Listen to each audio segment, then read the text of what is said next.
muka nta muntu uzajya mu ijuru adasanzwemo paka bamugeza muri Babuloni. Bishatse kuvuga ngo umuntu utunganye mu mutima niyo wamujugunya mu ishyamba Imana irijyanamo nawe ugasigara wenyine. Urumva ukuntu Imana ari nziza. Ubu umuntu uko yabaresha kose, uko yabangana kose, iyo atunganye mu mutima Imana imukwirwamo. Nubwo yaba ari mugufi Imana ijya muri we igakwirwamo. Fa kuba yitunganiye gusa. Noneho baragenda. Ari abana bawe n'abana b'abaturanyi bawe ni bande babyibushye asanga nabi. Iyo amubwira ngo wamuswa wamata nakubwiye ntagava mu nka nayashyize muri dodo n'indagara n'ubugari wabagaburira. Urumva Imana?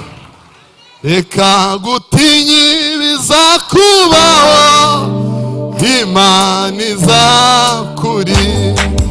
Reba we, reba ubushake bw'Imana gusa, Imana izakuri. Turagusabye Yesu ngo ube muri riteraniro, umuntu wese akumve, umuntu wese agutega amatwi, umuntu wese akingura umutima we kugira ngo yakire ibituruka mu kanwa kawe Kristo Yesu.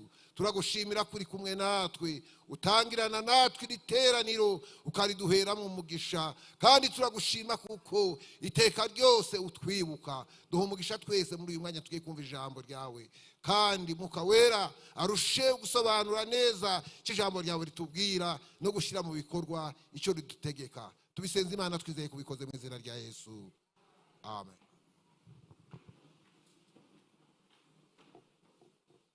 Haleluya. Murambura ibiganza dusuzanye. Haleluya. Yesu ashimwe. Amazina yanjye nitwa Mutimura Ishimwe Thierry, ndi umukristo ku itorero rya Nyakabanda, paruwasi ni ya Muhima. Yesu aduhana umugisha. Ubwo nibwiye abantu tutabanye ejo mu materaniro, hanyuma tudatinze ndagira ngo dusome ijambo ry'Imana. Andi Yesu abaho umugisha ko mwaje mu materaniro. Turasoma igitabo cy'umuhanuzi Daniyeli. Turasoma ibice 10 duhereye ku murongo wa 12. Daniyeli ibice 10 umurongo wa 12 haranditse ngo, aherako arambwira ati witinya Daniyeli, kuko uhereye ku munsi watangiriyeho gushishikarira gusobanukirwa no kwicisha bugufi imbere y'Imana yawe, amagambo yawe yarumviswe kandi niyo anzanye. Ariko umutware w'ibwami bw'Ubuperesi amara iminsi 21 ambuza. Nyuma Mikayeli umwe wo mu batware bakomeye aza kuntabara. Ninda mu bami b'Ubuperesi, nuko none zanywe no kugusobanurira ibizaba ku bantu bawe mu minsi y'imperuka. Soreze mu rwandiko rwanditswe n'umushumba Yakobo ibice 5 umurongo wa 16. Yakobo ibice 5 umurongo wa 16 hari ijambo rivuze ngo, mwaturirane ibyaha byanyu kandi musabirane kugira ngo mukizwe. Gusenga k'umukiranutsi kugira umumaro mwinshi iyo asenganye umwete. Dore Eliya yari umuntu umeze nkatwe, asaba cyane ko imvura itagwa. Imvura imara imyaka 3 n'amezi 6 itagwa, arongera arasenga, nuko ijuru rigusha imvura, ubutaka bumeze imyaka yabwo. Mwakira ijambo ry'Imana. Mucuranzi rwose ndabona yabyitwayemo neza. Ngaho curanga mucuranzi, njyana y'igisirimba. Nawe ndaza kugusabira umugisha nyuma ninsoza kubwiriza.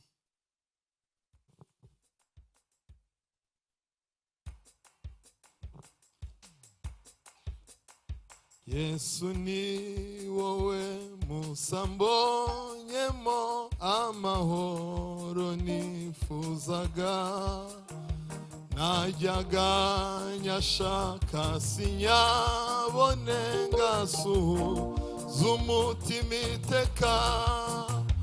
None ni Yesu maza wenyine, nta rindi zina nemera, kuko ubugingo n'umunezero bibonekera muri we. None ni Yesu maza wenyine, nta rindi zina nemera, kuko ubugingo n'umunezero bibonekera muri we. Nifuza gukona kwinezeza, nita ku mukiza wanjye, nimwirengagiza namwitaho, nuko amfatisha urukundo rwe.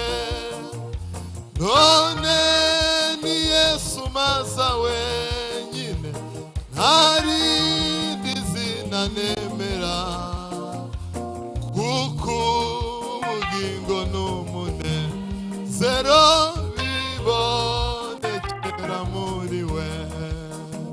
Najyaga njya kw'iriba ry'isi mfite inyota nyinshi cyane, naba ngiye kunywa agakamubwo, nuko yabura nkiheba. None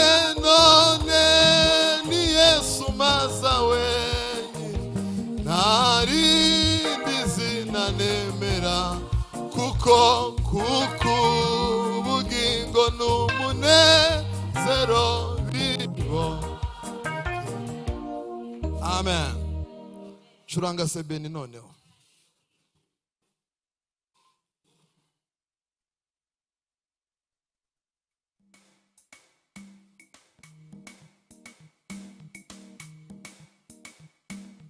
Nindushaka kugira ubwiza, ukeneye icyubahiro, ngaho nagende abishakishe, gukora ibyiza budacogora. Nindushaka kugira ubwiza, ukeneye icyubahiro, ngaho nagende abishakishe, gukora ibyiza ubudacogora. We nite ku maso y'abantu, kuko ubwabo ntibamukunda, ahubwo yite kuko ndi Imana yamuremye.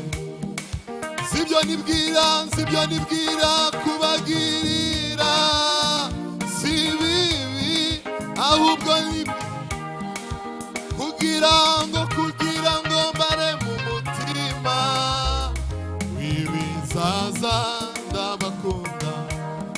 Ngaho mugende mubwira abababaye, muhumurize abakomeretse, mubabwire baze barebe itagihinduka. Yadusanze twigaragura nk'ivata idukuramo, maze iratweza iratubabarira, ikiruta ibindi idusezeranya ubugingo. Ngaho genda uhagarare ku munara, tegereze icyo nzavuga, wimira amajwi yose ya Satani, uhore witoza gukiranuka. Genda usenge wongera usenge, utandukanye gusenga kwawe, kuko ariyo nzagukiriza, zatanga ingabo nyinshi zipfe ku bwawe. Sibyo nibwira kubagira, si bibi ahubwo ni byiza, kugira ngo mbare mu mutima araza. Ngaho mugende mubwira abababaye, mumurize abakomeretse, mubabwire baze barebe, dufite Imana itangihinduka. Yo Mana yadusanze twigaragura, mwivata idukuramo, iratweza iratubabarira, ikiruta ibindi. Haleluya. Nababwiye ko Imana tugomba kuyishakira ahantu hatatu mpaka ibonetse. Turayishakira mu ndirimbo, nitwumva tutarayumva tujye mu ijambo ryayo. Ahandi hantu idashobora kuburira ni mu masengesho. Undi muretse mwumve, nimugahite mukoma amashyi mutarumva. Undi mu isi yose abantu bafite serivisi batanga bagira biro tubasangamo. Muranabizi ko muri iri torero ryacu kwa kabiri aribwo tubona cyane abayobozi ahantu henshi. Ubu rero nje kubabwira namwe biro mushobora gukuramo Imana. Ni biro yitwa amasengesho. Kandi icyiza cy'iyi biro, iyo nta nubwo igira umunsi bayifungurira cyangwa isaha, wayijyamo saa 8 mu ijuru baba bahari bakurindiriye. Wajyayo saa 9 ngo n'Imana ibihari ikurindiriye. Wajyamo saa 2 za mu gitondo, n'ubu ngubu hari abantu bari kuyisura ubu twicaye ahangaha. Uhari abantu bageze muri iyo biro. Muririmbyi indirimbo ya 49 igitero cya 2 yaravuze ngo ibihe nsenga Uwiteka binyemeza yuko asubiza. Ibihe nsenga Uwiteka binyemeza yuko asubiza, ategereje abana be ngo bamusanga bakenure. Ndamwihereje rwose ubu kuko yamamagaye ubwe, ngiye bwa buntu bwe nogeze ibihe byo gusenga. Kandi ahana amasengesho abera meza, hari igihe unayasenga ukagira ngo nta cyabaye kandi kiri kuba. Umuntu usenga bameze nk'umuntu ufite urukero ari gukata igiti. Hari igiti kivamo agafu kikagira ngo nta kintu kiri kukibaho, ariko ubwo gakomeza kuvamo nubwo cyaba ari kinini gute ujya kubona ukabona igiti kituye hasi. N'amasengesho hari igihe uyasengera ikintu ukabona ntikivaho, ariko uko ukomeza usenga ikintu kiba kiri kuba nubwo mwe mutabimenye. Sinabishinga rero ibi ngibi iyo ndi kubivuga n'ubundi nta nyanda kukayibabaje. Hari abantu baza gusenga baje muri relax, baje kuruhuka, ariko hari n'abantu baza baje gushaka Imana. Kandi n'ubundi Yesu uhereye kera kose abantu bamubona n'abamushaka, ariko abamubyiga batahiraho. Abaje gushaka Yesu, haleluya. Ndagira ngo tuvuge gato ku bintu bitatu ubundi tuze gusenga. Ijambo rya mbere turareba ninde ukwiriye gusenga.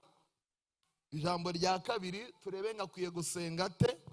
Ijambo rya gatatu turaza kubona umusaruro uva muri ayo masengesho. Murumva ari byinshi.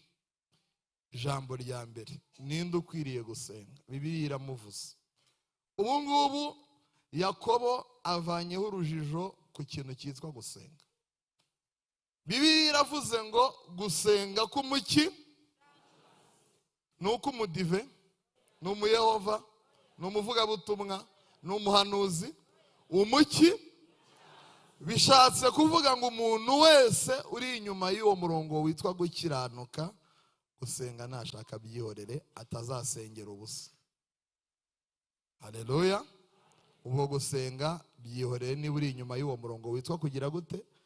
Gukiranuka. Niba ufite n'inshuti ntuzayishuke ngo mujye gusenga, yijyana mu materaniro mpaka umenye ko yubahirije iyo ngingo yitwa gukiranuka. hanyuma Yakobo aravuze ngo byo bigira umumaro kandi utari mukeya mwinshi. Ubu ngewe naratangaye, hari igihe dusenga amasengesho dusenze kubera ko agira umumaro mwinshi, Imana ikayakoresha n'ibyo tutasengeye.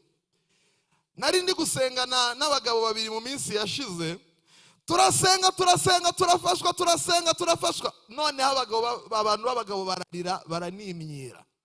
Nubona umugabo arize burya jya umenya ko ibintu bitoroshye. Burya ngo batinda no kuzura umwuka wera kubera ko badapfa koroha mu mutima. Abagabo nibo mvuga. Niyo Imana igiye kuza usanga umugabo ari guterana arize ati buriya bigenze bite. Turarira turasenga turarira. Imana iravuga ngo aya masengesho musenze agize imbaraga, none aya masengesho akoze ikintu gikomeye. Hari indege yari itwaye abantu muri Australia igiye gukora impanuka, none murasenze nyirinzi impanuka. Munyumvire, iyo ndege se abantu bari bayirimo tuziranye nabo? Unyumvire nawe, amasengesho ubu hari igihe uje gusengera uje gusenga ngo Imana ikurinde ko bagusohora mu nzu, Imana igahita ikurinda gusara, ikakurindira abana kunywa urumogi, ikakurindira umugore kwahuka. Donc ukabona Imana ikoze ibintu byinshi utanasengeye kubw'akantu kitwa umwete wo kugira gute gusenga. Ntago ndabumva ariko mu kanya turajyana.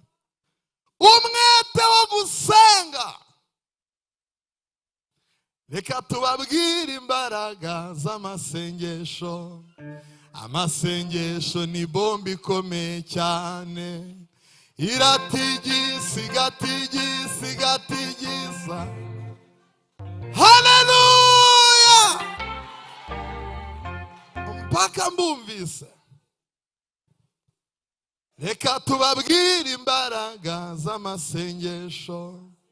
Amasengesho burya n'urufunguzo. Burya Abayuda niyo bakoresheje, ku munsi wa mbere Abayuda barakomanga, ku munsi wa kabiri Abayuda barakingurirwa, ku munsi wa gatatu Abayuda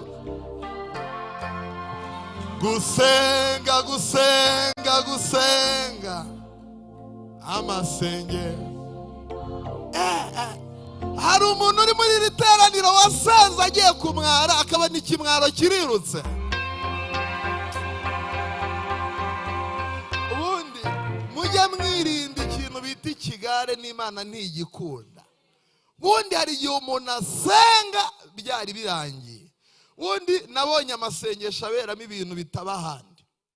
Ubu twigeze gusengera umuntu ngo abaganga bari bararungurutse mu hunda ngo bakoresheje microscope, baravuga ati nta nishakashwe, nta kantu karimo isengera Imana.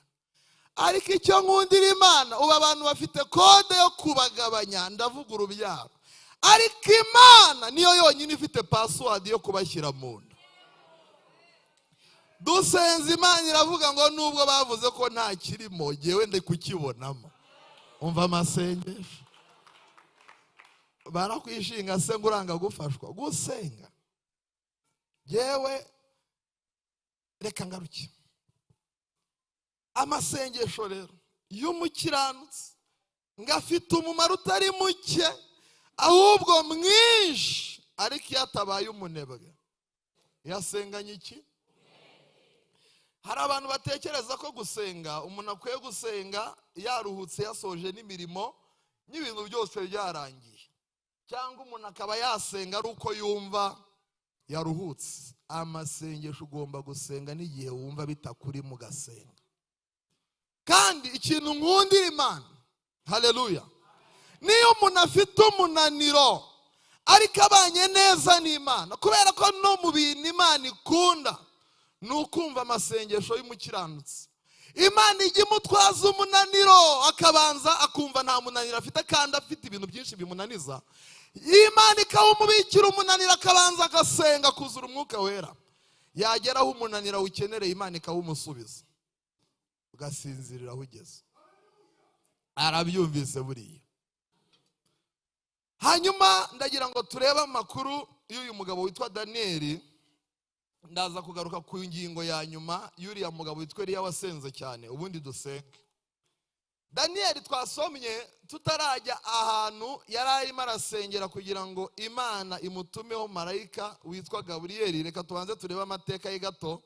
Daniyeli yavanywe mu Bayuda mu gihe umwami Nebukadinezari yateraga Babuloni, yateraga Yerusalemu, kandi byaravuzwe n'Imana. Mu gihe cy'umwami wari uyoboye Ubuyuda witwaga Sedekiya, Imana yavugiye mu kanwa k'umuhanuzi witwaga Yeremiya, ba Daniyeli bari bakiri abasore batoya, iramubwira ngo kubera ko Abisirayeli banyimuye bakimika urusengero, nanjye nitwa Uwiteka,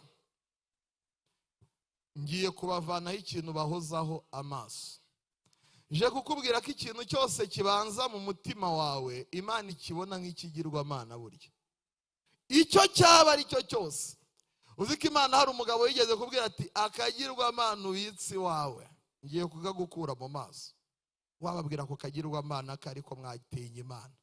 Aratahabwira umudamu ati uzi ko ati sheriti nahuye n'umuhanuzi mu nzira, arambwira ngo akagirwamana ngo ntunzi wanjye ngo Imana igiye kukankiza.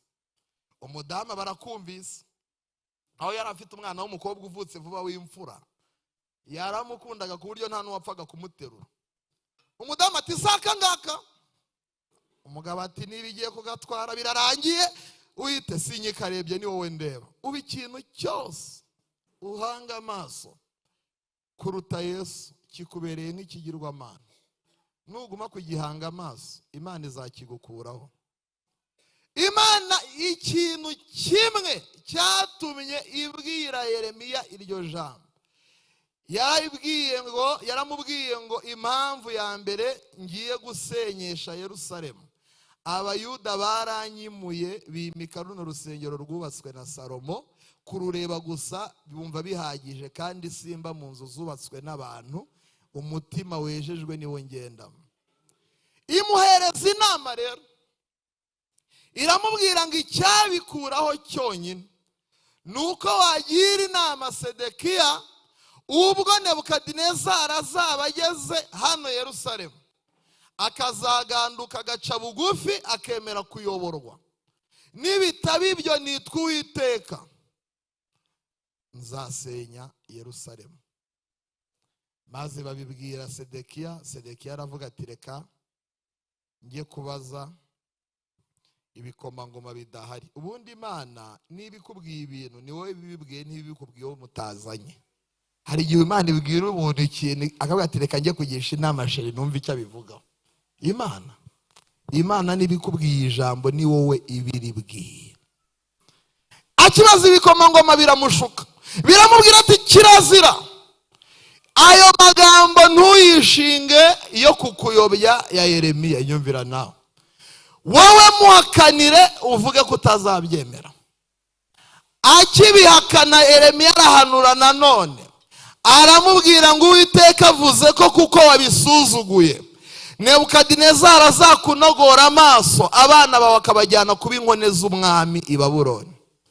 Kandi ibyo koko bihita bibaho. Ubu nabonye abantu batumvira Imana ku rwego Imana ishyiraho n'ibihano bikaze. Imana ikaburira umuntu.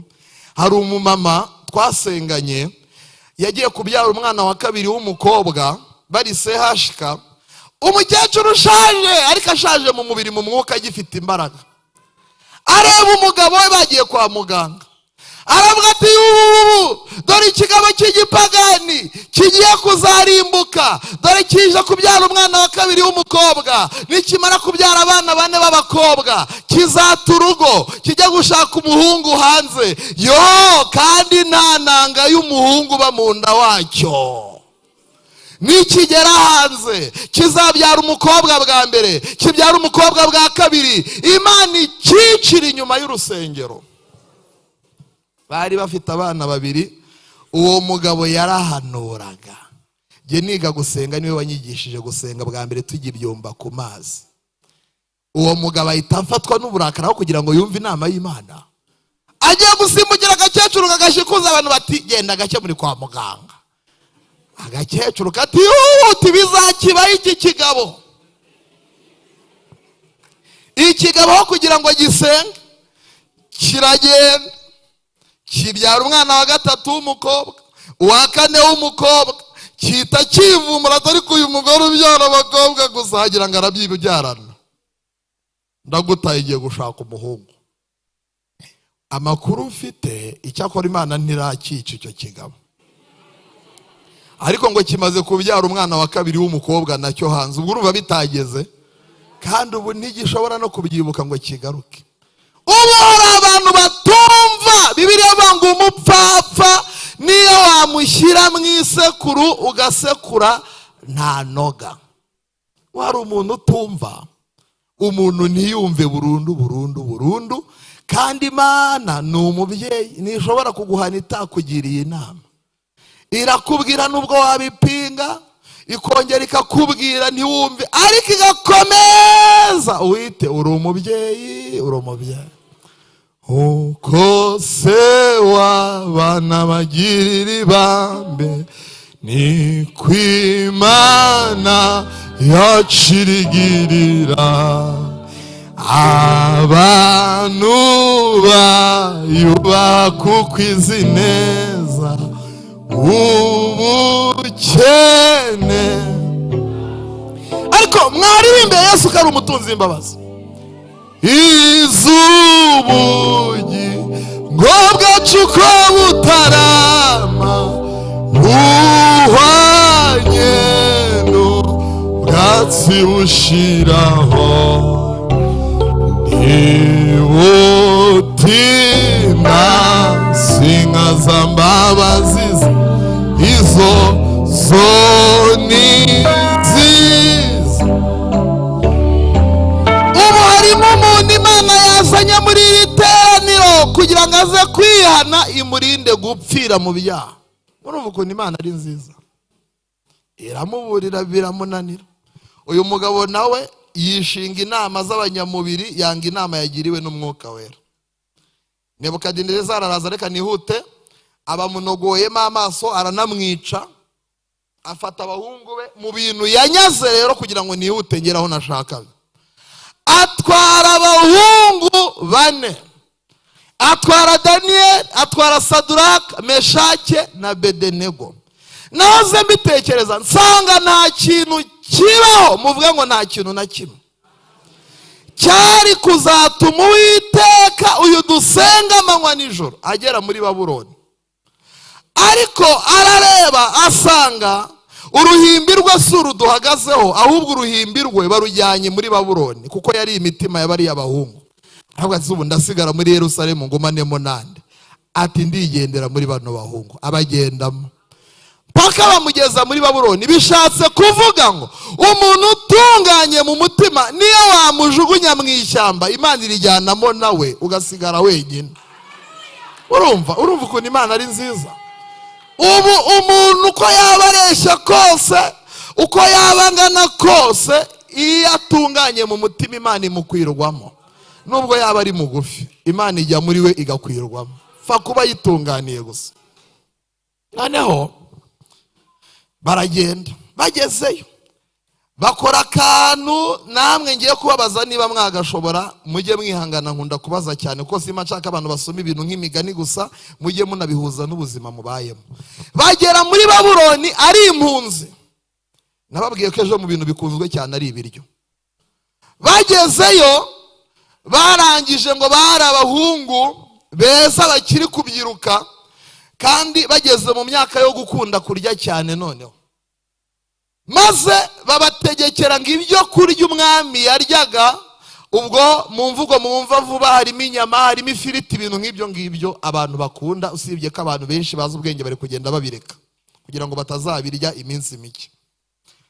Maze rangije barabyitegereza, ariko ngo byari bifite umuziro umwe, ngo babimurikiraga ibigirwamana kugira ngo bibone kujya ku meza y'umwami. Daniyeli aritegereza abona ibintu byose, za ji za fanta zose zirahanyura. Abwira ngo umutware w'inkone wari ushinzwe kubitaho, aramubwira ngo nyagasani, turakwinginze, twebwe turabona tutazajya kuri biriya biryo, none turakwinginze tugerageze uduhereza amazi y'umugezi n'ibishyimbo bitogosheje. Mbariza uwo mwegeranye ngo we wabihitamo, kandi mujye muvugisha ukuri. Ubona ifiriti, ubona na bya biryo byose, wahitamo amazi, kandi ariya mazi menya atarabaga atetse. N'ibishyimbo bitogosheje, bati nibyo dushaka kwirira. Ubundi mwebwe mukunda kujya mu muriro, mugakunda kujya mu ntare. Password y'ibyo byose ni ibyo bintu banze kurya. Ibyo bintu abantu bari kumiragura niyo password y'ibyo byose. Hanyuma umutware aravuga ngo umwami azanyica ninjya kubamurika agasanga munanutse mudasa nk'abandi. Ubundi mwumve babwira akantu karyoshye. Twebwe ntabwo tubeshwaho n'ibiryo, ahubwo icyo Imana ivuga muri ibyo biryo nicyo kitubeshaho. Babwira umwami bati niba utabyizeye twebwe dupime twirire ibishyimbo n'amazi, byibura iminsi 10 nishira uzakora icyo kintu, nusanga twarananutse uzabidukureho. Mazi Imana iragenda imanura vitamine zose mu mazi n'ibishyimbo. Bishatse kuvuga iki? Murahari? Haleluya! Ntangiye gufashwa. Hari umuntu Imana yabwiye, haleluya, umugabo Imana yaramubwiye ngo mwana wanjye nzanye amati wawe. Kwa kwizera kubisazi ko abarokora ahita yubaka ikiraro mu rugo. Aravuga ati ntaga amata azava ku giti, azava hehe? Mu nka. Yubatse ikiraro, ukwezi kwa mbere kurashira, 2, 7, 8, umwaka urihirika, umudamu abona ntankije. Aravuga ati niba hari umuntu washatse umuyobe ni wa mbere. Icya kiraro atangira kugicana. Umugabo abarirakaje ajya kwishyuza Imana mu musozi. Uwiteka, ko narizi kutabeshya, byagufashe gute? Imana ibwira umuhanuzi iti fatira inkono ugende nkubitire injiji. Aragenda agezeyo, atangiye gukubita ati uramora iki wa Mana we? Imana iramubwira ngo niki cyakuzanya? None ko wabwiye amata inka yaje yiyaheze he wa Mana we? Imana iramusakuza, iramubwira ngo abadamu b'abaturanyi bawe urabazi? Ati ndababona. Abana babo urabareba? Ati ndabareba. None ari abana bawe n'abana b'abaturanyi bawe ni bande babyibushye? Asanga nabi. Iramubwira ngo wamuswa w'amata nakubwiye ntagava mu nka, nayashyize muri dodo n'indagara n'ubugari wabagaburira. Urumva Imana? Reka gutinyi bizakubaho, Imana izakuri. Reba we, reba ubushake bw'Imana gusa, Imana izakuri. Imana yacu, Imana izakurinda iminsi yose mu nzira ucamo, iraguhazama.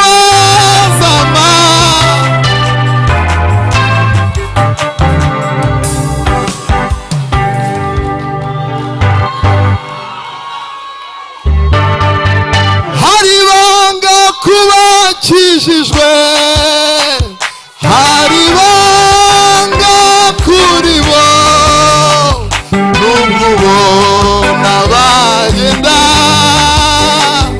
nubwo ubona baruha,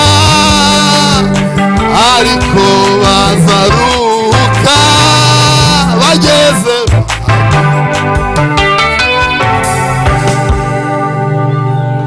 Murabyumva? Imana ifata abana b'umukiranutsi biga bishyura 5 ku kwezi, bakagira ubwenge kuruta bishyura miri.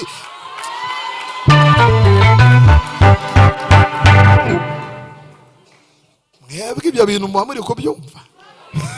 Ese murabizi ko umugisha uruta umushahara? Uzi ko Imana ihereza umuntu umugisha ikintu cyose akozeho kikagira imbaraga. Yashaka agacuruza intoryi. Haleluya! Ariko Uwiteka araryoshye. Imana ikwima imifuka y'imiceri kuko ubona inzu yawe ari ntoya ntaho uzayishyira, ikakwibikubikira muri botike ukayaga ati mumeho ikiro. None se ubundi abafite umufuka bawurira rimwe?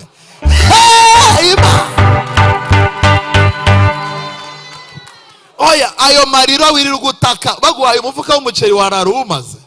Imana ibona n'inzu urimo nawe utayikwirwamo neza ikakubikira ibiryo muri botike kavuga ati mumbeho, kandi n'ubundi niyo yayo ufite umufuka n'uriye ikiro bose bariye umuki.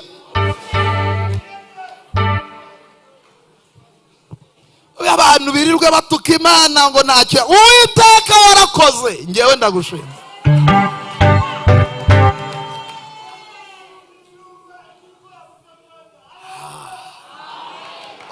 Namuze yarafashijwe niho uri bwange gufashwa. Imana ni nziza. Imana ifata umukene utagira na mitiweli nawe ikamuhima kumurinda indwara. Bati nanjye nzamurinda kurwara maze ndebe. Tumuramburira amaboko Uwiteka. Iminsi 10 ishize, muvuge ngo ishize, ngo baritegereje basanga b'abahungu ngo babyibushye. Noneho ngo bageze mu cyitwa ubwenge, ngo bari bakubye ibipfumu byose by'i Babuloni, ngo bari bakubye gake zari nk'ubwo 10.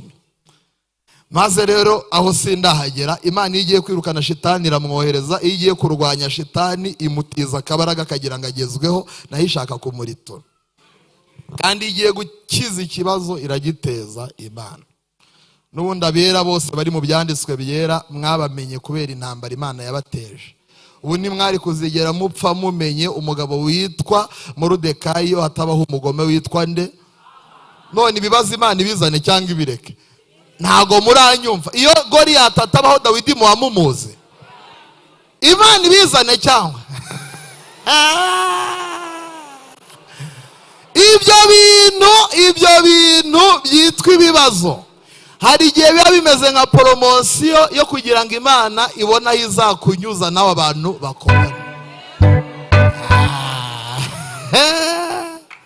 Ni benshi. Maze Abisirayeli twari kuzababwirwa n'iki? Farawo adahari n'Abanyegiputa. Ariko Bibiliya ivuga ngo mu gicuku cya nyuma Uwiteka aritamurura. Kandi ntabwo yahise abuza Abanyegiputa kuza, ahubwo ngo yarabahimye. Ubundi Imana niyo itaratabara ishyiraho agacu ko gutabara. Ngirangije ngitijya mu Bisiraheli ibabera inkingi nziza y'umuriro ibamurikira. Ngijya mu ruhande rw'Abanyegiputa ihinduka umwijima, barababura kandi begeranye. Uziko Imana ijya kubusanisha n'ibishaka kukwica bikajya biguhiga, ku buryo hari umugabo batumyeho ibigini by'iwabo ariko bisanga yageze muri Yesu. Bihageze bivuye mu cyaro biti tumaze iminsi dushaka runaka, yagiye ko twamubuze kandi ahagaze aho ngaho. Imana yo mu ijuru igitera ubuhumyi ibintu mukabana ariko bitakwica. Ubundi niho hari n'imbaraga z'Imana, si uko ikuvana mu barozi, ahubwo ni uguturana nabo bakibaza ibintu ukoresha. Gati menya ari ukaze, naho ni amaboko y'Imana akomeye atagaragara. Ntabwo ndabumva. Haleluya. Hanyuma rero reka nihute. Imana ititeza ikibazo ako kanya kugira ngo iteze promosiyo. Ngo umwami arota ibintu bikaze buhita bucya yanabyibagiwe. Arangije avuga ibintu bitabaho. Aravuga ati iri joro narose. Mumamagarire bya bipfumu bindira ku ifiriti kandi mba mbona bifite na apeti. Dore ko bitaniyiriza ubusa. Mubazane bambwira ibyo narose kuko nabyibagiwe kandi byanteye ubwoba. Yo. Ariko Uwiteka ajya agaragarira mu kibazo n'ubundi. Abapfumu bahageze ngo uwiyaminiye agakurusha abandi. Abwira umwami ati ibyo bintu umwami avuze kuva isi yabaho nta muntu wabishobora. Uruhengekerezo rusigaye ku bantu babana n'Imana z'abatagira imibiri, kandi abo ntago babaga mu bapfumu, bahita bibuka ko hari Abayuda.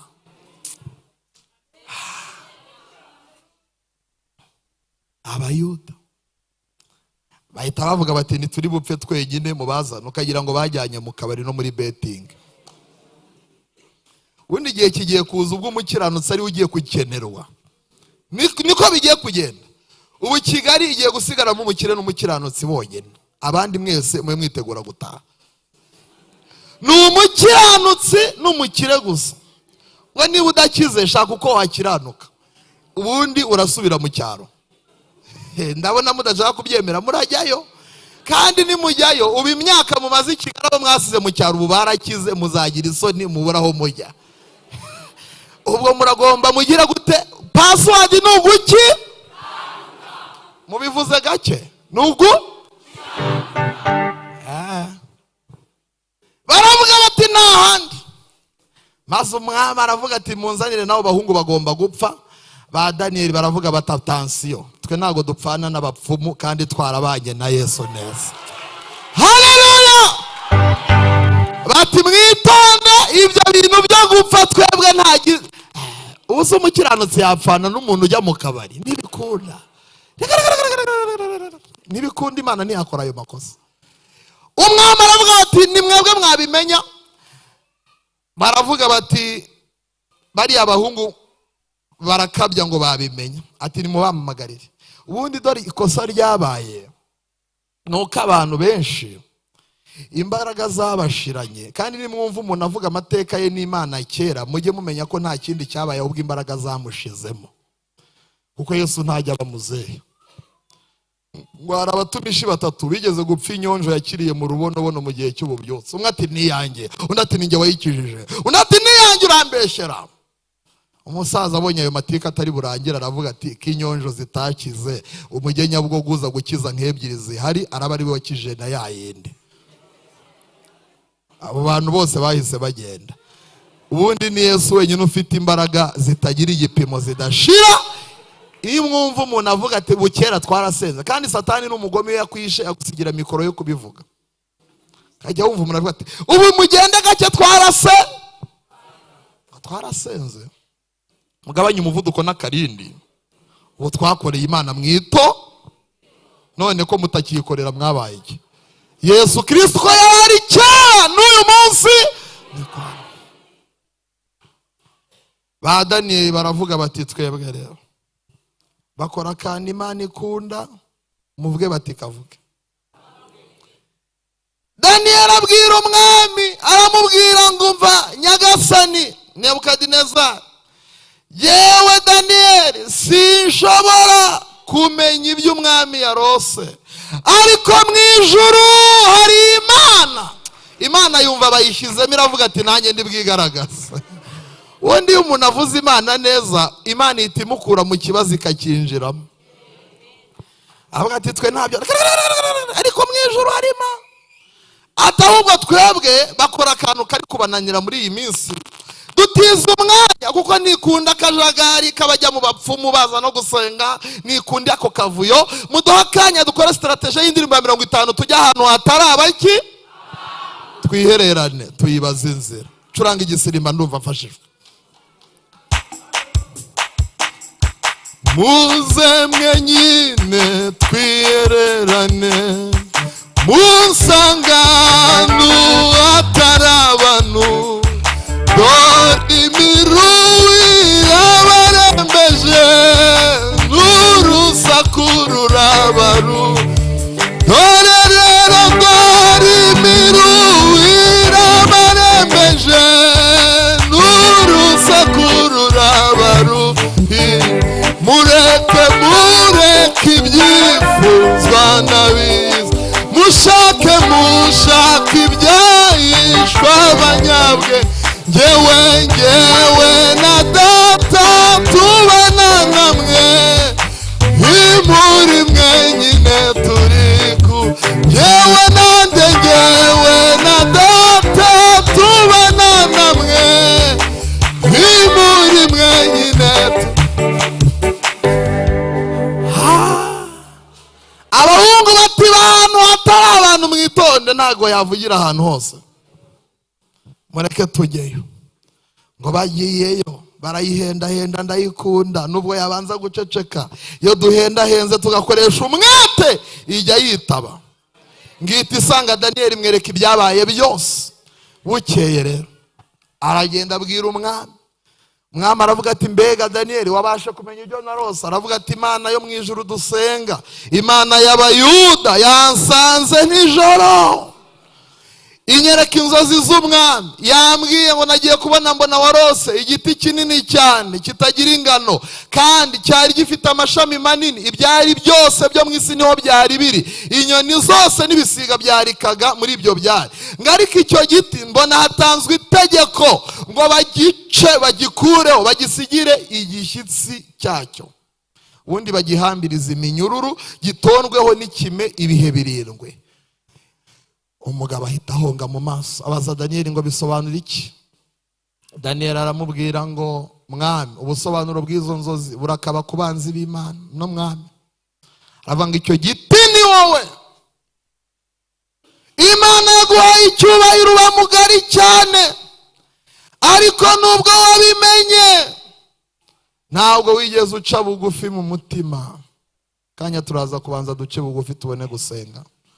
Byarakunaniye, ntiwigeze uha Imana icyubahiro, none ishyizeho itegeko kukurwa mu mutima w'abantu bakagushyiramo umutima w'igisimba, ukajya mu ishyamba ukamara imyaka 7 urisha nk'itungo, ikime kikagutondaho, hanyuma wazamera kumenya ko Uwiteka wenyine ari we Mana, ikakugarura. Mana ntabwo ikunda umuntu ugira ubwibone. Ubwibone butuma abantu batihana ngo bezwe bace bugufi.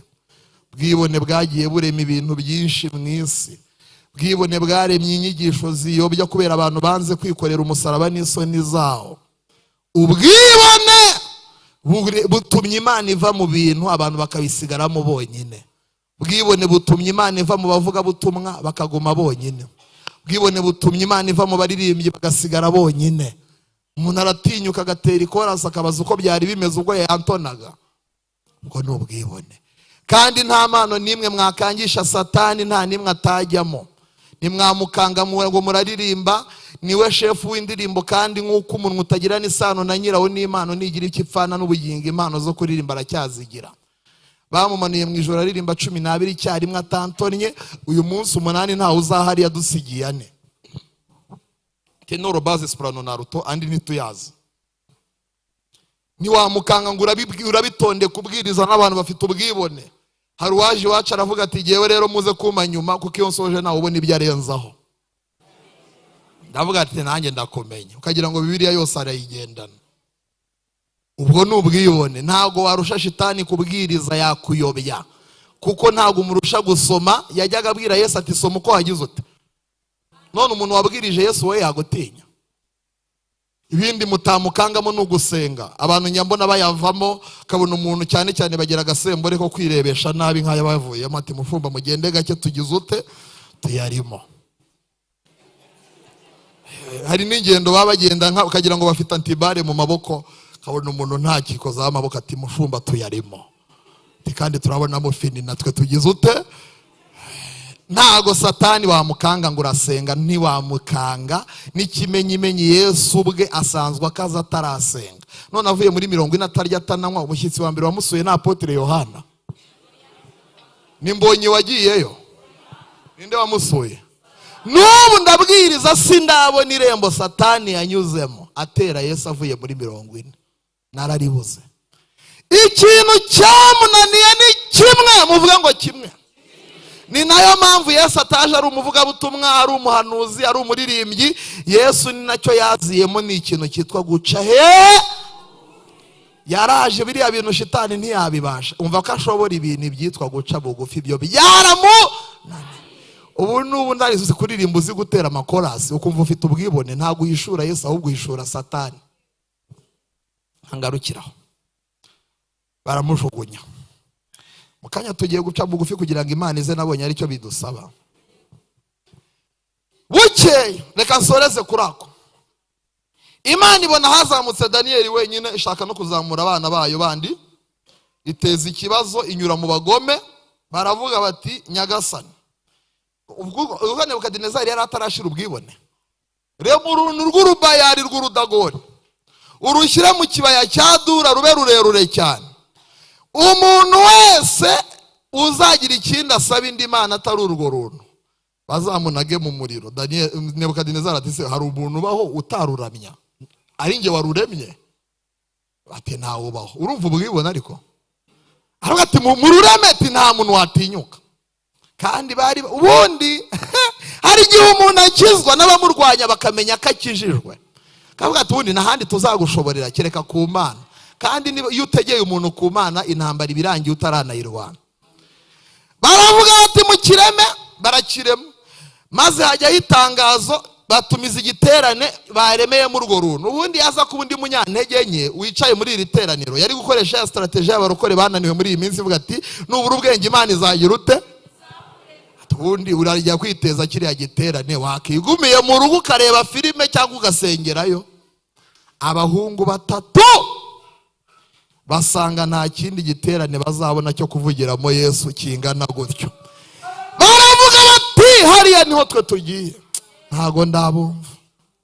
Bajyayo kandi bagenda nta jwi ribayoboye, nta n'uwabirose mu nzozi. Biriya mwivugisha ngo hari icyo Imana imbwiye. Hari ahantu bahamagaye abantu, hari haje umwana urwaye abadayimoni, baramufataga agasaragurika akaniga abantu. Barangije bajya mu iteraniro ry'icyumba gifite imbaraga, batanga itangazo bati uwumva ari umunyamasengesho wese naze mu gikari hari akazi. Bari babandi bakunda gutitira cyane, nibo bajyanye. Uhageze wese ati Imana yambwiye ko hano hazaga umuntu, reka nitahire. Bantu bose baranga. Kandi uwo mwana wari urwaye abadayimoni se na nyina bari abasilamu. Ntabwo biba. Maze uwa mugabo araza, se uwo mwana nawe yari umusilamu, aza yambaye ibikanzu by'abasilamu n'ingofero mu mutwe. Agiye kwinjira mu rusengero, abadiyakoni bati uzabaze umugabo wambaye ingofero hano muri uru rusengero n'umwe yitwa Yesu ntagaragara ariko arahari, vanamo ibyo bintu ubone kwinjira hano. Wa mugabo ati nsubiyeho niba. Madamu rero umugore waravuga ati ukibeshya, umwana wacu agapfa ngo wanze gukuramo ishyano. Kuramo arinjira. Abayumbe bose bagera kuri wa mwana bakabona ukuntu ibigini bimurimo bimeze, bati bino bintu birakaze, nta kimana bivuzeho turagiye. Abantu bose barashira, hasigara udukecuru dutatu tudafite n'amenyo. Kamwe kaba karujujwe kati mwumve ikimana imbwiye. Karavuga kati Imana irambwiye ngo iki kigabo cy'igipagani n'umugore wacyo nibatura neza abadayimoni bari muri uyu mwana barabavamo.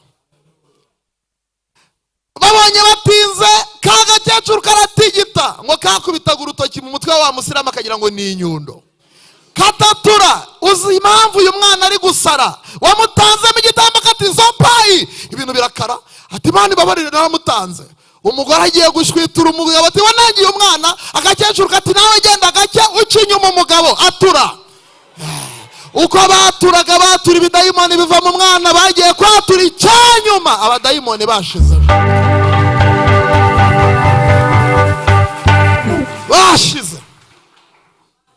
Reka ngere ku musozo, ndabona mushaka ko dusenga. Hari abantu biteguye gusenga mu kanya. Tugiye gusenga. Hanyuma bakoresha uruntu, abahungu bajyayo. Ngo bagereyo bavuza ibintu ngo by'amasambuka, bavuza amabubura, ibintu birakomera. Maze abantu bose ngo bikubita hasi, ariko abahungu batatu baguma bahagaze. Umuyuda, man, ubundi ngo abayuda mu muco wabo ntibazi gusenga Imana iboneshwa amaso. Baragenda babwira Nebukadinezari bati babanyagano za munzi wahaye promotion nizo zigusuzuguye mu bantu bose. Nebukadinezari ati murababeshyera, mubahamagare mbibarize. Barabahamagara. Avuga tuje, yemwe ba Saduraka na Meshake na Abedenego, ni mwebwe mwabyitumye kudakorera Imana zanjye, cyangwa ni propaganda y'abantu bashaka kubanteranyaho?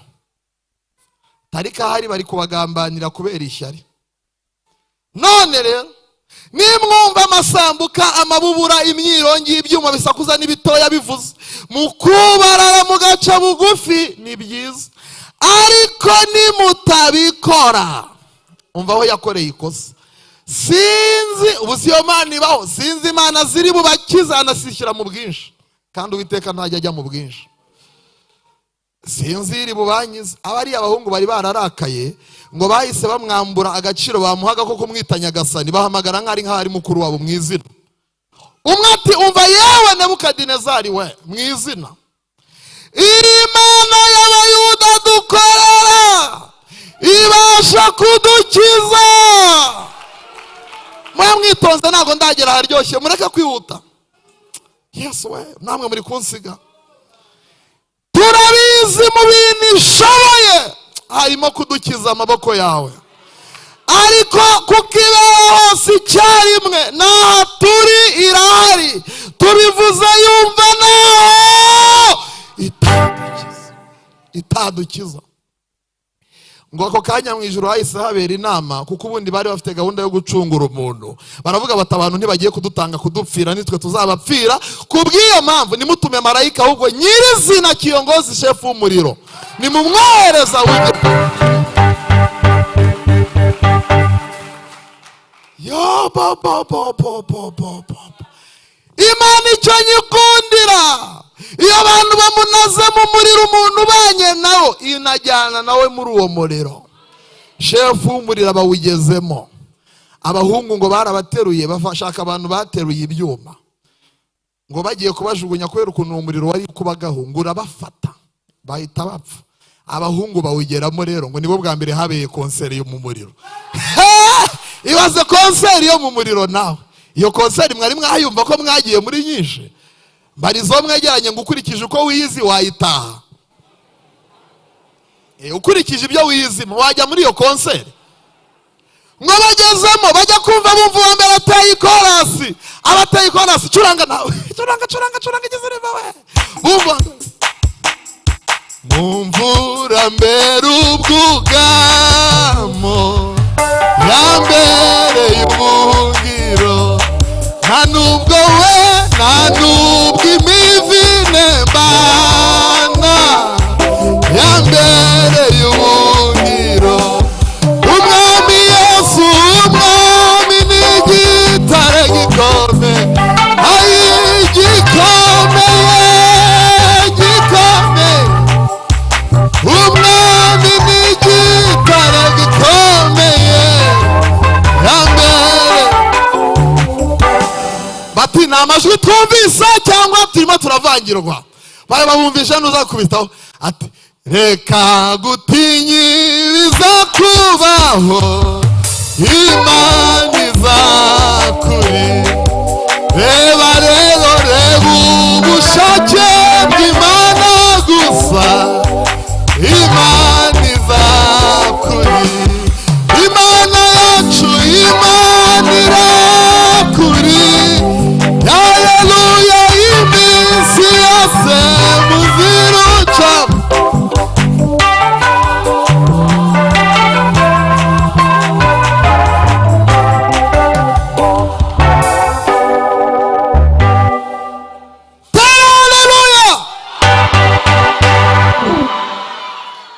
Imana y'Abayuda mana. Ubundi Imana ikunda ahantu hameze gutyo. Iyo umuntu avuze Imana neza mu kibazo, imusohoramo ikagihagararamo, kandi uko cyamera kose nta kibazo gitera Imana ubwoba. Wumva undi ahita aririmba aravuga ngo Imana niyikurinde ibibi byose iteka, Imana niyinde ubugingo bwawe neza, izakurinda amajya n'amaza, one namubiye.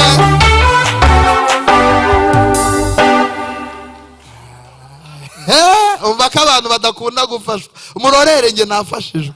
Haleluya! Yesu mwene Dawidi. Imana. Nebukadinezari ngo ahita ahaguruka. Aravuga ati munjyane muri VIP, nabonye hafi y'umuriro bashya. Bamujyana aho badapfa gushya. Abakire nyine nababwiye ko umukire atajya buraho yihisha. Nakazi umukire ahita azamuka muri VIP ho badashya. Aravuga ati munzanire na Jomeri ndebe. Ngareba mu muriro, avuga ati ahari menya ndi kumva nabi. Ahita avuga ati harya mwabagome mwe, twanaza abantu bangahe mu muriro niba muzi imibare. Ati twajugunyemo abahungu batatu bahora mu masengesho. Aravuga bati reka nta mibare muzi. Ubundi ngo Nebukadinezari niwe mupagani wa kabiri wayishuriwe Yesu nyuma ya Baramu. aravuga ati mu muriro mbonyemo abantu 4, ariko icyitonderwa ishusho y'uwa 4 irasa. Haguruka utere haleluya.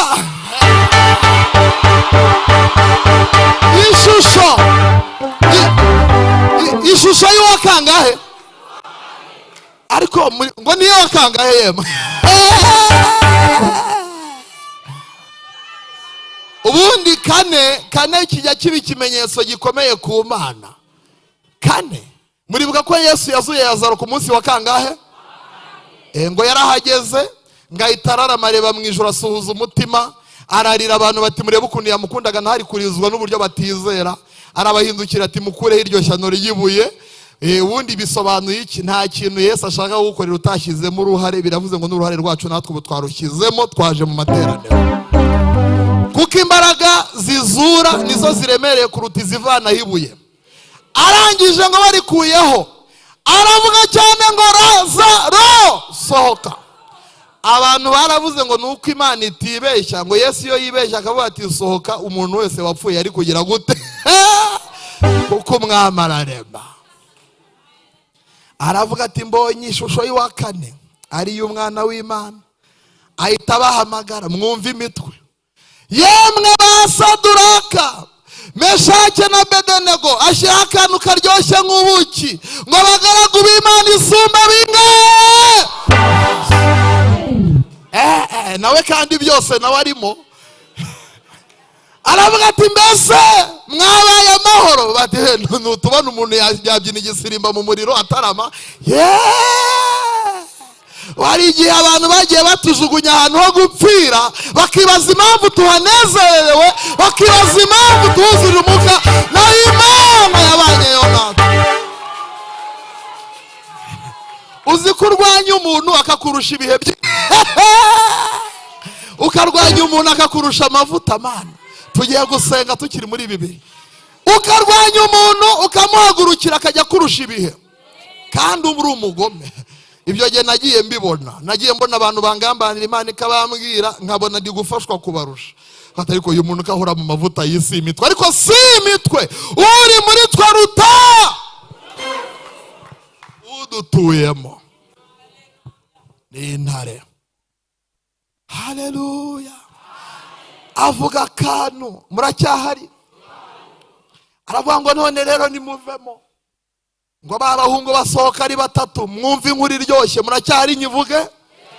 Uwa 4 ngo yigumira mu muriro. Aravuga ati mu myaka izaza ubwo Tsiyeri bazamujugunya mazansangamo, nibajugunya mu ndi mubyeyi azansangamo. N'uyu munsi aracyari mu muriro, kugira ngo undi bazajugunyamo azamusangemo. Baramagiye kubavuma arabitegera cyane, hagiye kubavuma ati narakarirane bitarakariye icyamapfapfa nkabo, n'abanyamugisha bariya bahawe umugisha n'Imana. Umva muracyahari? Umva barakiwe iby'abanyamugisha, numvise inkuru zabo zinera ubwoba. Bageze ku nyanja, inyanja irabimenya. Bageze i Yeriko, Yeriko irariduka. Ntabwo bavumika, uramenye.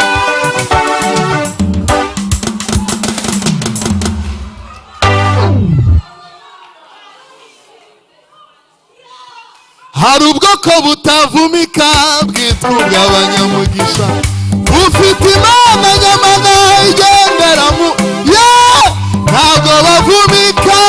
Uzabaze Baramu, ntabwo bavumika, uramenye. Haleluya.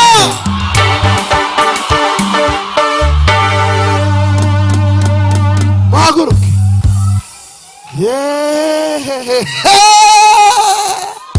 None ifite hafi naza poromosiyo yitere 3.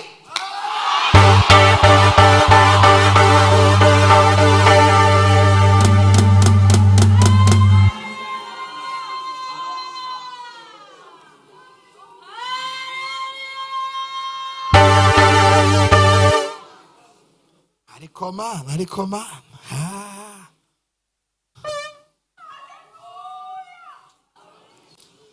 muhombeke amaso yanyu dukora akantu kazana Imana vuba. Ubundi mu buryo bwo gusenga Imana kugira ngo ize vuba ni ukoroha ukayibwira ko utakoze ibitunganye. Sinirirwa ntera ibinya mbabeshya ngira ute kuko nta nubwo ababikora byagize icyo bibamarira. Umuntu wakumva atabanye neza na Yesu niramburira ibiganza bye bibiri nk'ingabo itsinzwe abirambure cyane. Ubundi bene ibyo bizana Imana vuba bikirukana shitani cyane. Ibintu byo kumukoza isoni ko bati yewe shitani ndakurakariye sanzwe ngira amatiku ndukana nta mbabazi ngira ndi umugome ng'icya 10 ndi igisambo none shitani mbihamirije imbere y'umwami wanjye ko ntatunganye. Uwo muntu azamura ibiganza kandi ubizamure wihute uze hano duhagaze. Ubu tugiye guhamagara Imana tugeze muri ya saha umushumba yavuze kandi hari ibintu Imana igiye gucagagurira muri aya materaniro. Wowe wumva utabanye neza na Yesu muri abo bazamuye ibiganza mwihute ndi kubabona. Kandi ibi bintu si ukwishingana. Nta gitangaza kiri hano cy'umuntu utabanye neza n'Imana. Nta mutsima wa rubanda uri muri iri teraniro. Ibyo uba murabizi, amanyanga yawe, igomwa ryawe, gutuka abana, umujinya wawe, kwica amasengesho, kurara udasenze, bya byaha byose mufite.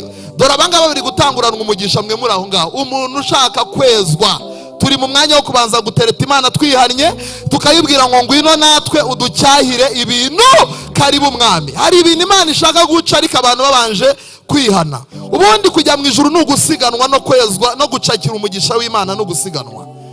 Mwihute cyane, mwihute ndi kubabona, mwihute abantu mwarambuye ibiganza. Kandi nta n'umuntu wiri gukurondora nawe uriyizi. Ibyo uba murabizi kuburota ibibwa bikurya ugwa mu myobo ni ikimenyetso simusiga ko napfuye warimbuka nta muntu uzajya mu ijuru adasanzwemo. Mukomeze mwihute hano hantu muze muhapfukame tubahuze n'Imana. Kubahuza n'Imana ni ubuntu ariko kurimbuka birababaza. Ntabwo twihuse yego mama yihute. Mukanya tugiye guhamagara Imana kandi Imana irahari. Imana iri mu kazi muri iri teraniro. Ndumva Imana iri mu kazi pe. Ndinginga umushumba yihute abanza basengere namara gusenga turahita twataka isaha yo gusenga. Numva Imana iri hafi aha. Imana iri hafi ndabyumva. Mugume murambura ibiganza umushumba basengere murambuye ibiganza. Mana uzuye imbabazi nyinshi. Muri iri teraniro urahari. Bashiki bacu na bene data baratsinzwe. Bakoze ibyangwa n'amaso yawe. Tubatuyeho imbabazi zawe. Icyaha cyose buri wese yakoze mweze kandi umutunganye kugira ngo duhe ibihe byiza. Turakwereka iri teraniro ryose. Tuzamuye ibiganza byacu hejuru. Turavuze ngo turi abanyantege nkeya. Niwe munyembaraga. Turatsinzwe. Imbabazi zawe nizibe kuri buri wese kugira ngo ijuru rikorane natwe muri uyu mwanya. Turagushimiye kubw'imbabazi zawe. Uratubabariye. Tugukomeye mu mashyi. Ababyeyi bakuvugirije impundu. Ugira neza. Ibyo tubisabye twizeye izina ryawe ryera. Amen. Musubire mu myanya yanyu muzaze tubagire inama. Mbonye abantu batagira isoni bicaye. Mana yanjye tugeze mu mwanya wo kwirwanaho uri muricara. Yesu mwami. Ubu gahunda ihari tugiye gusenga tubohoza ibintu byacu nka kuriya Daniel yasenze abohoza. Kandi Imana iri muri iri teraniro ngo ibohoze ibintu by'abantu byahagamye. Hari igihe Imana ivuga ikintu ukajya ugira uyoberwa ahantu cyaheze. Uyu ni umwanya wo guhamagara ibintu byahagamye tukabohoza. Ndagira ngo umuntu wese atangire ajye muri gahunda yo gusenga. Tugiye gusenga. Isi yose nibiyuzuye n'ibyawe mwami wanjye. Iyo upfumbatuye ikiganza cyawe uhaza ibyaremwe. Isi yose nibiyuzuye n'ibyawe mwami wanjye. upfumbatuye ikiganza cyawe uhaza ibyaremwe, ibyo ntunze ni ibyawe, na buri se gufite nta mikoro. none ugiye gucuranga hatarimo biti, hari abantu bari kumva tugiye gusenga muri iceceke. ibyo ntunze ni ibyawe, nanjye ubwanjye ndi uwawe, na buri se ngufite nta mikoro. Imana iri muri iri teraniro ngo itange abana ku ngumba. Imana iri muri iri teraniro ngo iguhere abantu ubwenge. Imana iri muri iri teraniro ngo igukize ibirwara bikomeye. Imana iri muri iri teraniro ngo ikore amakwe kandi vuba. Imana iri muri iri teraniro ngo izure ubugingo bwapfuye. Imana iri muri iri teraniro, kari mu mwuka.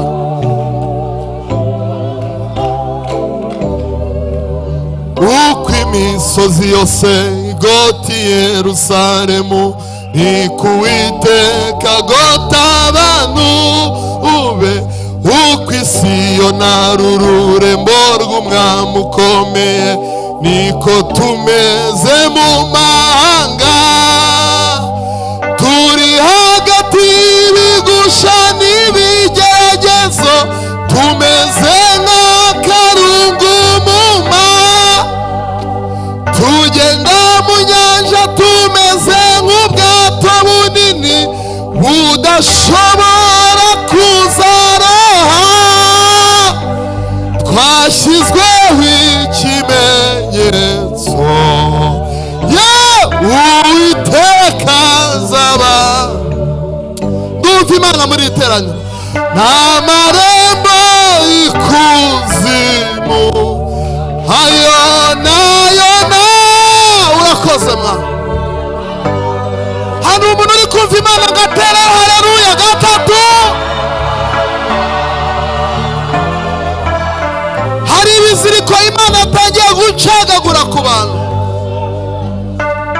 uwo ninde ugendera mu micamo y'imisozi, azanye inkuru zivuga ibyiza. aturutse i Bunafutali no kwa Zeburoni, hose yarahamurikiye. ni wa wundi waremye ijuru n'isi n'ikirere, izuba n'ukwezi. none waje mu isi yacu ngw'indushya turure anatwiko. yemwe ngumba zitabyara, nimwishime muneze, kari mu mwuka. Uwiteka aratwibutse, atumazu tera haleluya.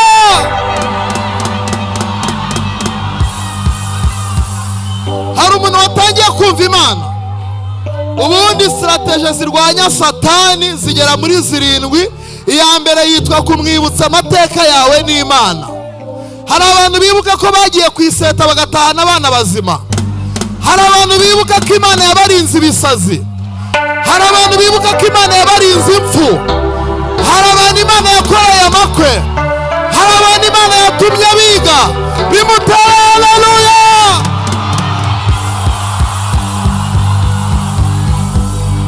kandi ibi bintu si igipindi, birakora. bwira uwo mwegeranye ngo birakora.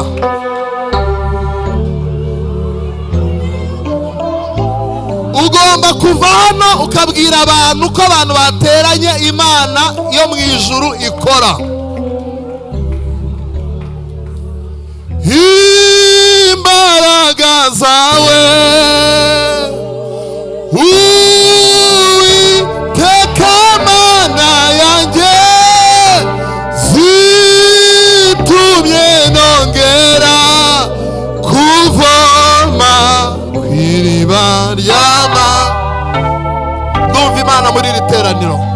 niwenyesha umwuzuro w'aya masezerano, niwe mbura sinshidikanya, yankijije amaganya,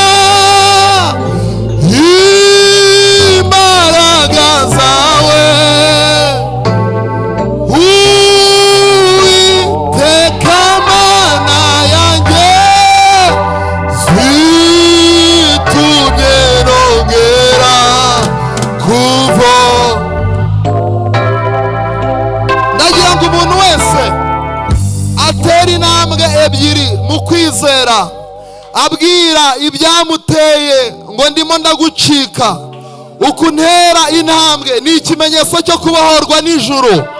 Iyi ntambwe nayo mu kwizera ni ugukurwaho iminyururu yari imboshye.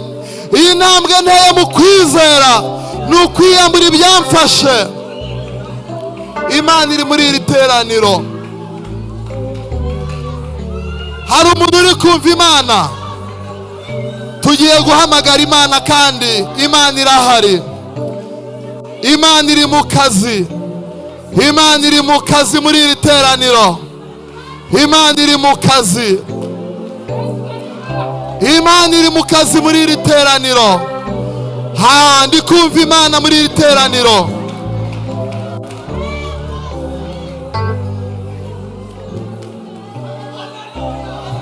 Mutize ibiganza gato mu kirere. Nituza gusenga nituri bwikebagure. Imana iri hafi.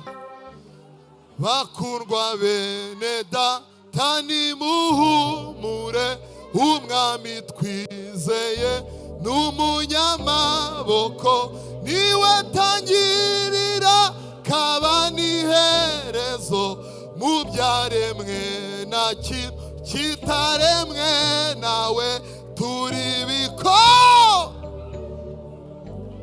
Cya gitare Mose yigeza kubita kikava amazi, Abisirayeli bose bakanywaho.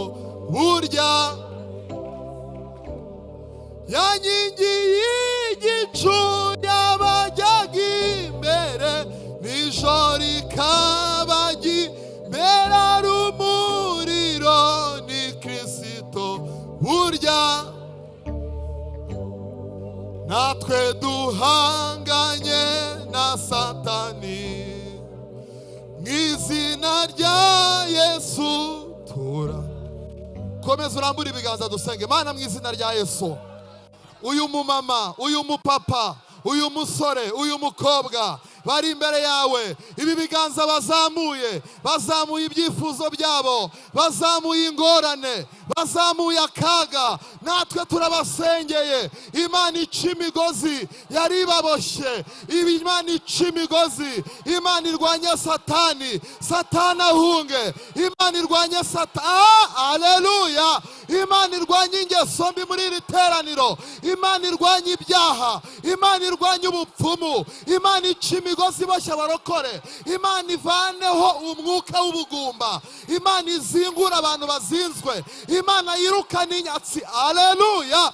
Imana izana amahoro, Imana izana ubugingo bwinshi. Ndagushimiye Mana kuri muragenda ubohora abarokore. Haleluya, haleluya. Ndagushimiye kuri kugenda uzana ubuzima. Ndi kukumva Mwana. Ndagushimiye kuri kugenda wirukana abadayimoni mu ngo z'abantu. Uri kubaka ingo muri iri teraniro, uri kubaka ingo, uri kubaka ingo. Haleluya, haleluya. Uri gutanga ubwenge ku banyeshuri babaswa. Haleluya, haleluya. Uri kuzana ubuzima, uri kuzana ubuzima, uri gutanga ibishoro, uri kwirukana karande, uri kurwanya Satani. Haleluya, haleluya.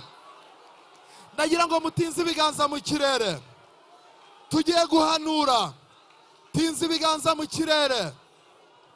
Mutuze, mutuze. Uyu mwaka urabura amezi 4 ukarangira. Tugiye guhanura. Tugiye gutera haleluya 7 karindwi isobanura kuzura kw'Imana. Abisirayeli ngo bigeze kuzenguruka Yeriko, bayizenguruka iminsi 7, nta n'inkuba yavuze, nta n'ijwi ryumvikanye, ariko amakuru ni Imana icecetse biri mu kazi.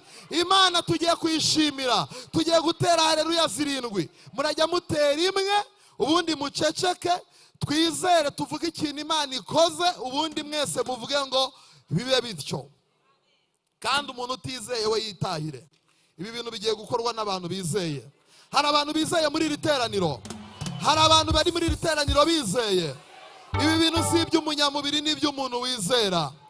Isi ntibizavaho, ijuru rikavaho, uwizera azabona ayo masezera. Isi ntibizavaho,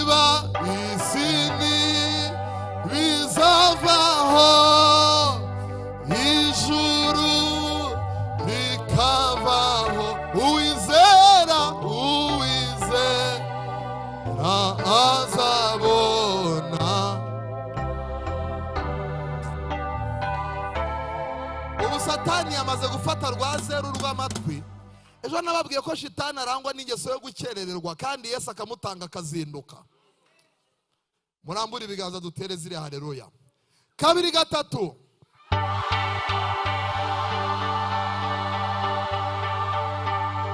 Imana ikurindira umwuka, ubugingo n'umubiri. Mujya muhita muvuga ngo bibe bityo. Ariko Mana uri mwiza, kandi ubwo biri guhita bifata. Kabiri gatatu.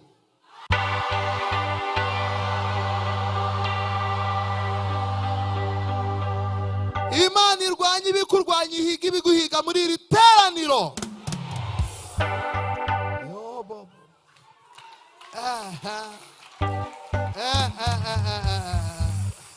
Turagera kuri karindwi, umuzimu wa nyuma ageze nk'irusiza arenga.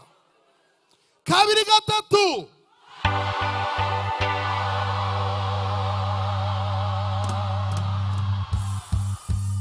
Imana izakurinda impanuka z'uburyo bwose umwaka utararangira.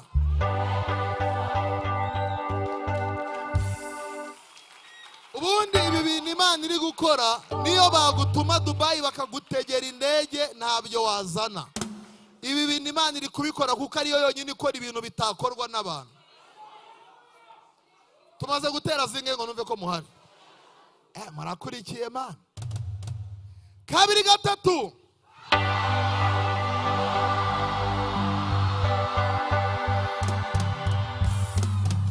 Imana ikurinda ibirwara by'ibyorezo bifata abanyegiputa. Ubu biba bivuze ngo nta muntu uzarwara ibirwara by'ibyorezo muri iri terano. Biriya bintu byo kuvuga ngo reka kurya ngo amavuta, ngo reka ubunyu, ubwo mudayimoni yashwiragiye yirukanse yanjye. Ariko Mana ubu twaguhemba iki Mana? Kabiri gatatu.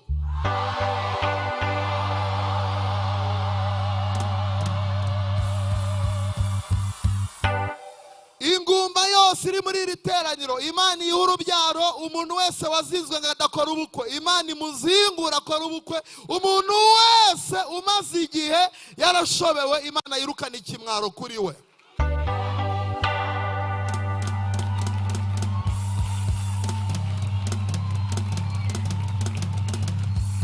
Zimaze kuba zingahe? Ariko Imana yaje mu gatengama.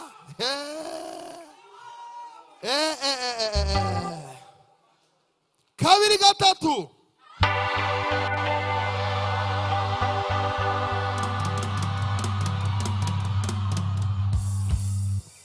Imana izakurinda gusubira inyuma niba wari uri mu ntege nke. Imana iguha imbaraga, Imana iguha ubugingo buzima, Imana ikuzuza umwuka wera, aho kugira ngo uneshwe ujye unesha.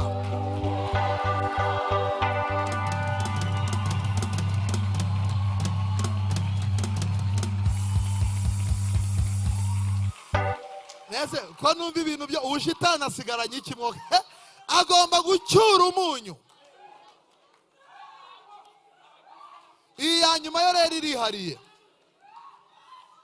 Ubu Imana yamanutse muri iri teraniro, karibu umwuka. Ubu iya nyuma irihariye. Ibintu byose ugiye kubyihorera.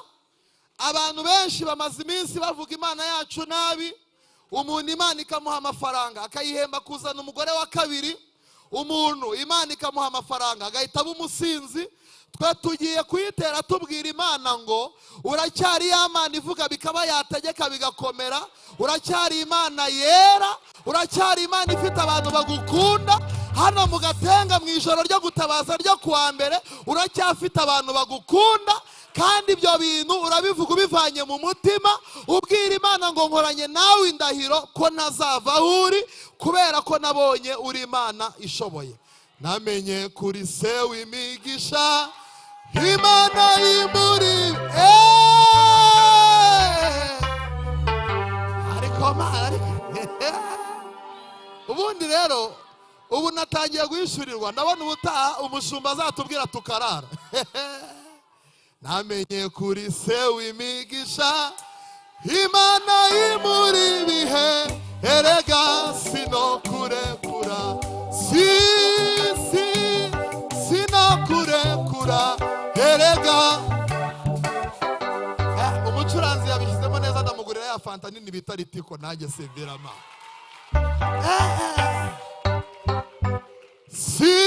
Sinokurekura, erega.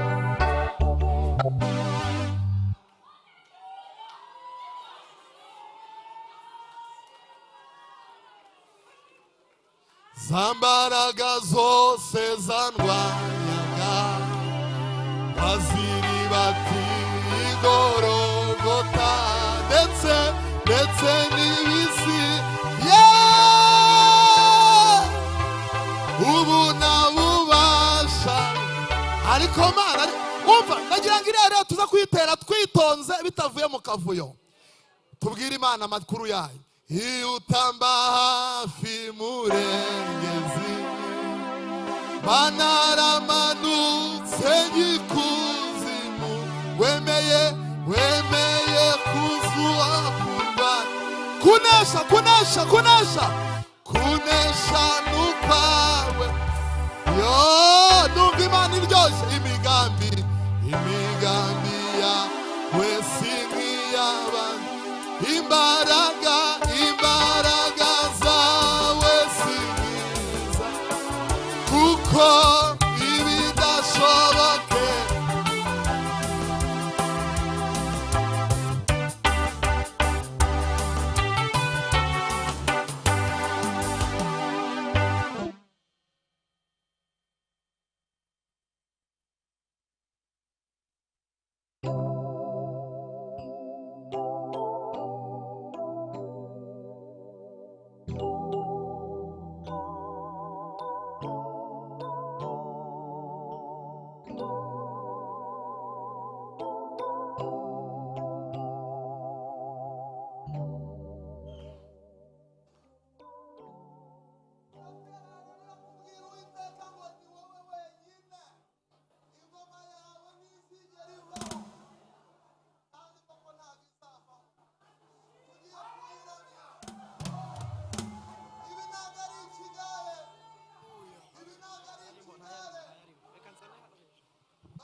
Imana yagutanzeho amaboko menshi ngo uyu munsi uba ukiri mu nzu yayo.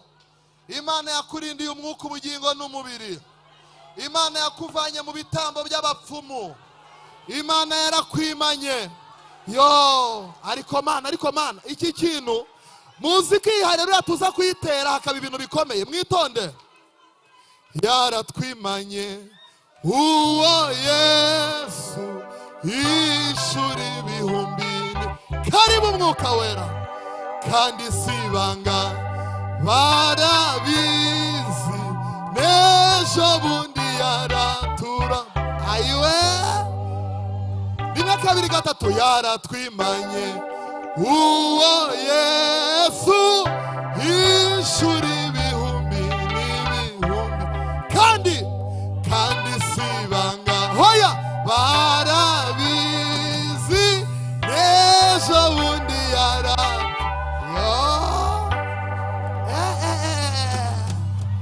kabiri gatatu tera haleluya haleluya amashi haleluya amashi menshi ku Mana. Tugiye gushimira Imana rero. Umushumba ari kwigira hafi namwe muhagaze bashyiremo igisirimba. Tugiye kuririmbira Imana mu gisirimba tuyibwire ngo irakomeye. Curanga Imana yaje usa nk'uwihutaho gato ariko bitari cyane. Ducuranga Imana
birahindutse.